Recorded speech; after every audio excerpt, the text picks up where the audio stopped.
Carragher has finally had enough, and honestly, who can blame him? Liverpool looks soft, slow, mentally broken, and Jamie isn't hiding a thing here. From Van Dijk's madness to Konaté imploding to the whole squad looking like shadows of themselves, this is one of the most brutally honest breakdowns we've heard in years. Let's go through this clip, pause where it matters, and react to exactly what Carragher is calling out, because this is a wake-up call Liverpool players cannot ignore. Right. Hasn't gone that way at all, Jamie. No, I mean, I just felt PSV at home. It's the type of team, we were always in the Champions League. I used to play against them, obviously, numerous times. It was almost like a gimme. You beat PSV at home 2-0 in the Champions League. You don't have to break sweat and you go on from there.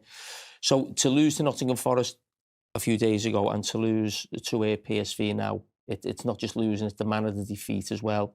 And that right there sums everything up. Liverpool aren't just losing, they're collapsing. No fight, no urgency, no anger. You can lose a match, sure, but getting walked through like a training drill? That's mentality, that's pride. Carragher's tone here isn't just analysis, it's disappointment. He expects standards from Liverpool, and right now this team looks like it forgot what wearing that shirt means. Didn't look like scoring either. You know, it's just, yeah, it's pretty... Are we going to go to the goals here? Or am I talking about Liverpool? Let's just do the goals, because I end up talking about something over goals. Best lines in vision. Let's go through the goals, then we can talk about Liverpool. You do you. Yeah. I mean, listen, that is just a moment of madness of Van Dijk. He thinks he's fouled and throws his arm up in a... Moment of madness? That was criminal. Van Dijk appealing to the ref mid-play like football stops because he feels fouled. That's ego over awareness. Prime Liverpool bullied teams. Now they complain mid-defense. This isn't leadership, it's hesitation. And hesitation in defense is death. If you want to be elite, you play to the whistle, not to your emotions. I mean, what is he doing? I don't know. Only he will know. And then it's always a giveaway when someone tries to complain that it's being a foul. Everyone on the ground knows it's not. But I still expect, when Liverpool got the equaliser, as we'll show now, I expected Liverpool to go on and win the game comfortably, really, probably 3-1. Probably should have been ahead going into half-time. I think they hit the woodwork. But Szoboszlai's been one of the shining lights this season, gets the goal for Liverpool. And then you just think they're going to go on and win the game. As I said, they should have been up before half-time.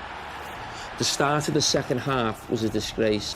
Till made it 2-1 next, wasn't it, Jamie? I mean, gets away too easy there. 6 at 7's, great little pass, and it's a wonderful finish. It really is. I mean, that's a little bit too easy there. No pressure on the ball. Time to make the pass. Really good run, and then can you finish it off? Excellent finish from PSV. And then 2-2. You say his name? I mean, Konaté, I mean, listen, it gets to the stage now where you actually feel you shouldn't criticise him.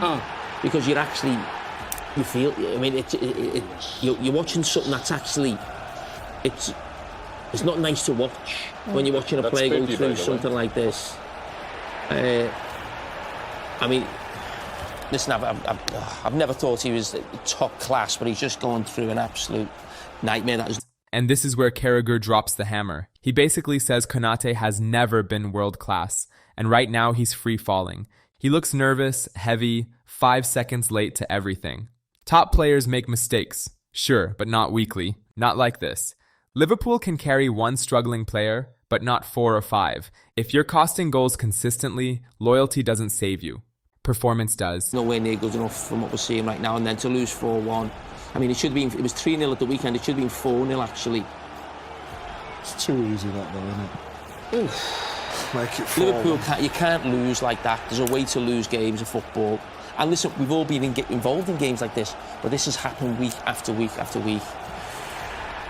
And I really don't know where you go from here.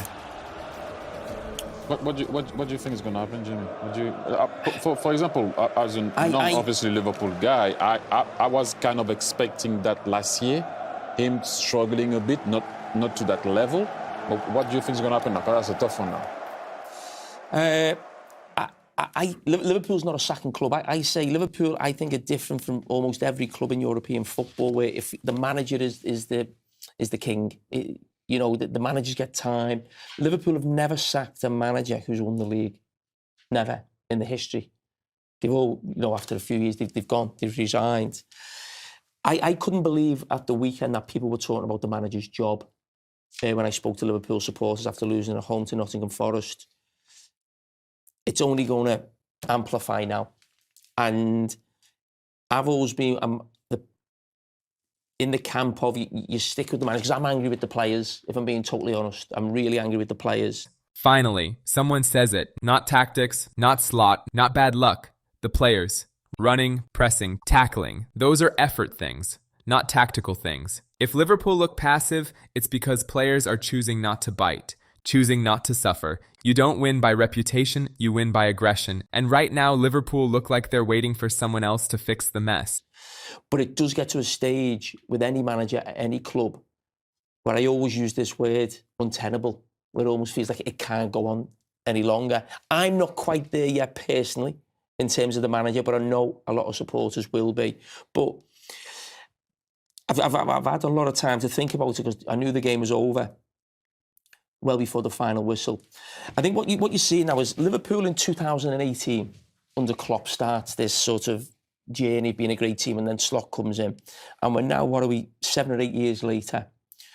The catalyst for Liverpool at the very start of that run was Alisson, Van Dijk and Salah. Alisson's injured a lot now, so he doesn't play so much. But you're watching Van Dijk now, not the same player. And Mo Salah looks like his legs have gone. I don't like criticising them, and I think some of the criticism of them this season as players has been harsh.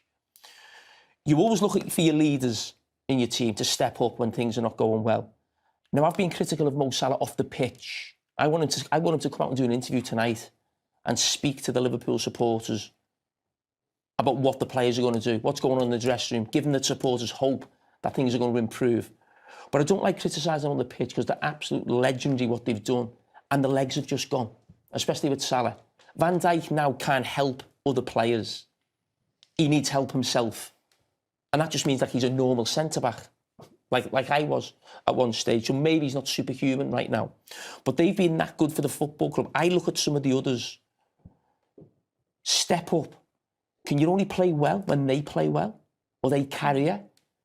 Their seasons last season were off the scale, and everybody else enjoyed that winning the league, and they're all league champions. They've got it on the CV, and great. But when they're not there, where are they? Where are the others? Where are the other players? So that's why I get angry talk about the manager, but it's inevitable and something could happen. But in terms of the players and the way they're performing now, that is, not acceptable for Liverpool Football Club. And I actually think, and maybe I thought this a little bit last season, are some of them good enough for Liverpool if Liverpool want to win the biggest trophies? We saw them at Newcastle in the Carabao Cup. We saw them against PSG away from home last season. Woeful performances. And they've been carried by some of the greatest players the club have ever had. This is maybe a snapshot of the future of Liverpool when Mo Salah moves on, Virgil van Dijk moves on, and Alisson moves on. As far as we know, Mohamed Salah hasn't yet spoken tonight after the game, but Curtis Jones has. So it'll be interesting to hear what he has to say. Let's listen in. It starts with just wanting to be a man out there and just wanting to tackle someone and just be a dog out there. And it's not always the fact that, I've got these lads who are nice on the ball that, we just play, like go and smash someone and it comes from me as well. I'm not saying that the other lads have to go and do it, because I'm the same. I'm in the exact same boat that, that the lads are looking at me as well, say, go on then, smash someone. So, it's got to be on me and the rest of the lads to change this around, to not be so nice where teams are coming here thinking, we're going to win here, we're going to score 2, 3, 4 goals. No, you come in here, and this used to be, it used to be a place that you hated to come, with the fans with us, and how we played, and how we go and press, and we're just absolute dogs, and then we have the ball, and then we play, whereas now, we hardly even play. There's times when we do play, but off the ball stuff, I think that's the stuff that has to change. Do you want to react to that? Do you want to talk about a different angle? Curtis Jones is not young anymore, actually. He's a local player, and he's passionate. He's obviously hating right now, and he's given an interview that will probably go everywhere. I'd love to have seen Mo Salah speaking there rather than Curtis Jones coming out. But when he's saying we need to put a tackle, we need to do to the ball, who's stopping you? The only thing in football someone can't stop you doing is running. It might not happen with the ball, or the ability, or the quality, or people have lost confidence. No one can stop you tackling, running and pressing. So when he's saying why we're not doing, well, why aren't they then? And Carragher nails it. If you're not pressing, it's because you don't want to. If you're not tackling, it's a mentality problem. Not tactics, not shape. Mentality. Curtis Jones says we need to be dogs again? Great. Then bite. Don't announce it. Prove it. Anfield used to be a battlefield. Now teams walk in expecting goals. This isn't a systems failure. It's a heart failure. Until someone steps up and takes ownership, nothing changes. Do you agree with Carragher, or is he being harsh? Because it sounds like he's done babysitting egos. Comment below, who's the first player you would bench? Like, subscribe, and I'll break down more soon.